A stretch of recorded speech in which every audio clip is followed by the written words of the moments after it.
Given my experience as a small business owner, I certainly understand the daunting task of starting a new business and to make that business grow. And these entrepreneurial development programs are critical in providing these businesses this assistance. I do have a couple questions for a few of you. Mr. Haig, what effect would the proposed legislation do to strengthen entrepreneurial development programs have on our local economies? Do you have any sense of that in terms of do these small businesses use of other locales for their workforce, for technologies, other needs? Well, clearly, if you strengthen the assistance to the small businesses and provide them the tools to be able to effectively develop their business, hire employees, that's going to have a positive effect on the local economy. The other thing that I'd like to point out on that is locally owned businesses have a disproportionate effect on the economy, as the local economy, as opposed to businesses that are headquartered outside of the locality, and taking capital away from the business or the economy in that specific area. There have been numerous studies that shows that the return to the local, as a result of the locally owned business versus the business that is headquartered outside of that particular locality, is much, much greater and has a greater effect on that particular local economy. Ms. Durbin, do you want to comment on that at all? Do you have any? No? Okay.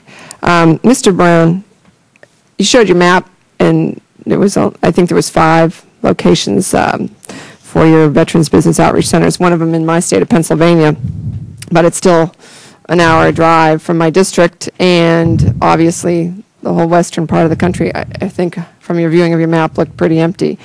So what do we need to do to make sure, first of all, will this legislation make these centers more accessible?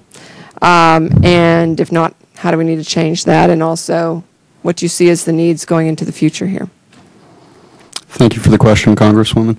I think this legislation is an excellent start in with a step in the right direction, being that it would clearly create more of the veteran business centers, and it would concentrate them where the veterans are.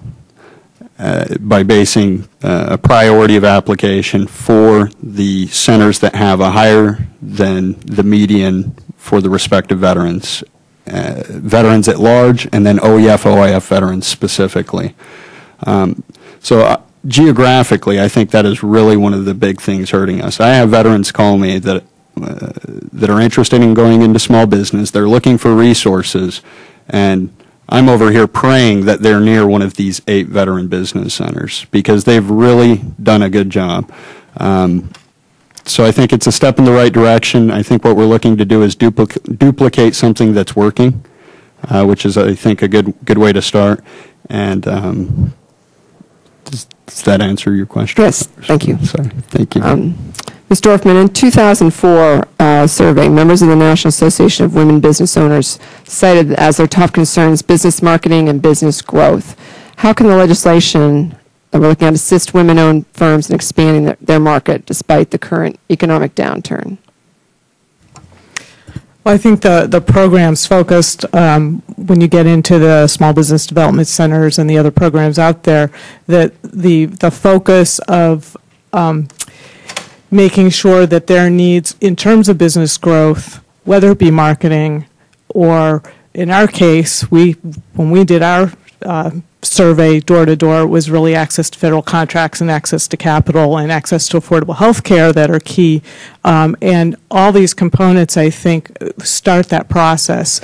I think what we want to make sure that has happened, that there is